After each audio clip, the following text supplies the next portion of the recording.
In the heart of Lagos, amidst the sprawling streets and chaotic hustle, stood a well-known boarding school called Greenwood Academy. It was home to hundreds of girls, each with dreams, secrets, and burdens of their own. Among them was Amara, a quiet, studious girl whose life was far from easy. Amara was 17, with ebony skin that gleamed like polished wood under the sun. Her almond-shaped eyes held a depth of pain and resilience that belied her age. Unlike her peers, Amara came from a humble background. Her widowed mother worked tirelessly as a petty trader to ensure her daughter received the best education Greenwood Academy could offer. This set Amara apart, making her a target for bullies who didn't understand her unwillingness to partake in their frivolities.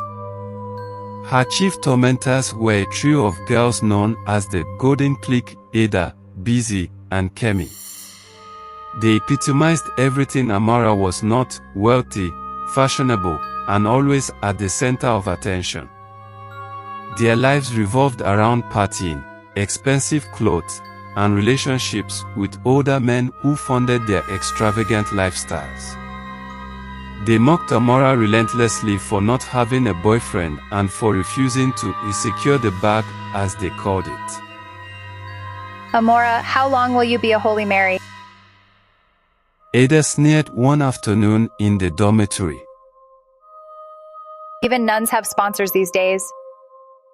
Are you waiting for angels to pay your bills? Amora ignored them, focusing on the mathematics textbook in her lap. But her silence only fueled their taunts. You think you are better than us, right?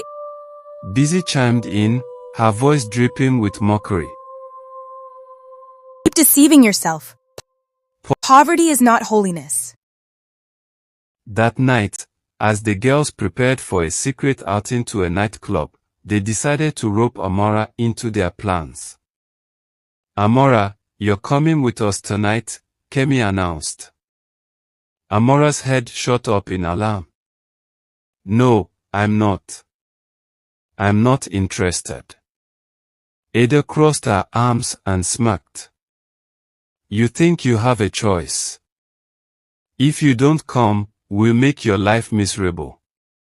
You've seen what we're capable of. Amora's stomach churned. The last time she had defied them, they'd ruined her school uniform and locked her out of the dormitory. Reluctantly, she agreed, her heart heavy with dread.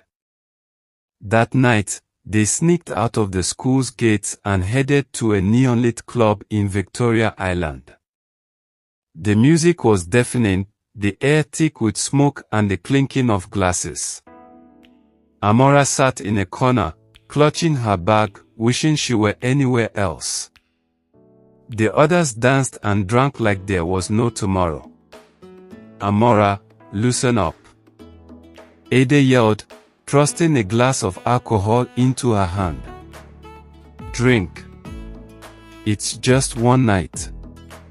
I don't drink, Amora said, shaking her head.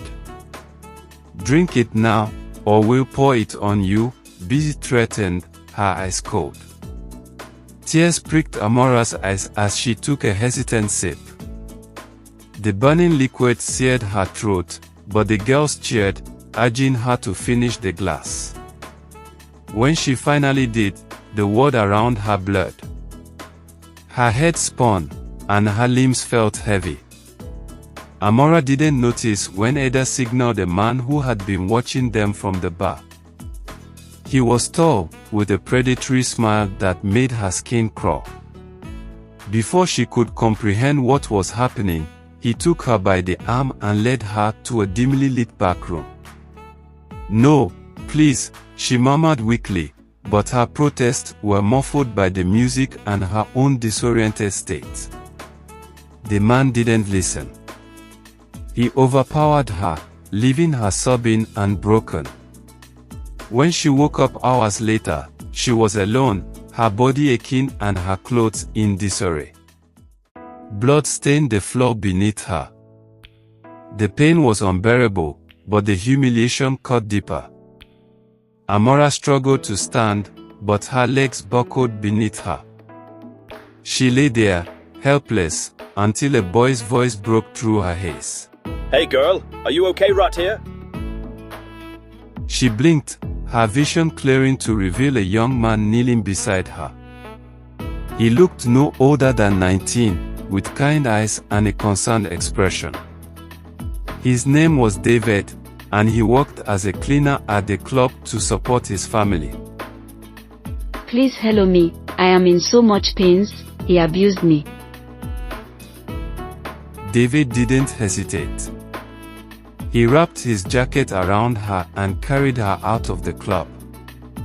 Outside, he hailed a cab and directed it to the nearest hospital.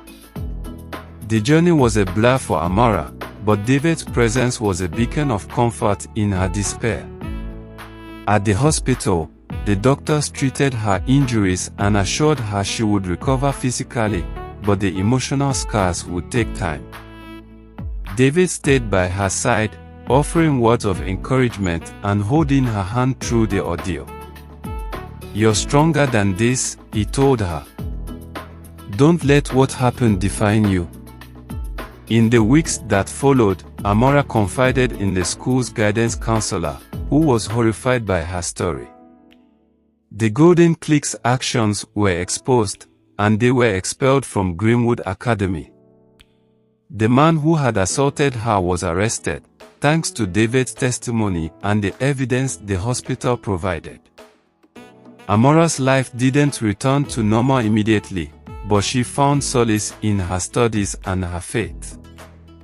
David became a constant in her life, visiting her regularly and encouraging her to pursue her dreams. Over time, their friendship blossomed into something deeper. Months later, Amora discovered she was pregnant. The news shook her, but she resolved to keep the child, seeing it as a symbol of her resilience. Her mother, though initially heartbroken, stood by her daughter, offering unwavering support. With David's help, Amora balanced her studies and her pregnancy. She graduated from Greenwood Academy with top honors and earned a scholarship to study medicine at the University of Lagos. Her dream of becoming a doctor was within reach. When her baby boy was born, she named him Emmanuel, meaning God is with us. Holding him in her arms, she felt a renewed sense of purpose. She vowed to give him the love and opportunities she had once feared she would never have. Years later, Amora's life was a testament to her strength and determination. She became a renowned pediatrician, dedicating her career to helping children in underserved communities. David, now her husband, ran a successful non-profit organization that provided support for survivors of sexual violence. Together, they built a life filled with love, hope, and purpose. Amora's story became an inspiration to others, proving that even in the face of unimaginable pain, it was possible to rise, heal, and thrive.